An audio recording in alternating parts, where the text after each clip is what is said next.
مساء الخير، اهلا بكم في فيديو جديد. النهارده ان شاء الله هناخد مع بعض فزورة كده سهلة وبسيطة. الشكل اللي قدامنا ده 6 زائد 1 بيساوي 12. تمام. 6 زائد 1 بيساوي 12. طيب ازاي 6 زائد 1 بيساوي 12؟ اكيد المعادلة دي غلط.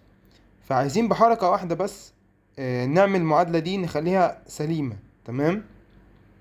طبعا بإمكانك إنك توقف الفيديو وتفكر فيها، وبعدين ترجع تكمل وتشوف الحل إيه. تمام. إزاي 6 زائد 1 بيساوي 12؟ ممكن أعمل إيه عشان أحلها وأخليها سليمة؟ تمام. هي حركة واحدة بس، هي إن إحنا هنشيل العود ده اللي هنا ده، العود ده كده، وهنحطه فين؟ وهنحطه هنا كده، هنا. تمام. دي هتبقى 5، دي هتبقى كده 5. تمام. زائد 7، 5 زائد 7 هيساوي كام؟ هيساوي 12. يبقى كده الفزورة بتاعتنا اتحلت، واللغز البسيط بقى سهل. واشوفكم في فيديوهات تانية جديدة. يلا باي باي.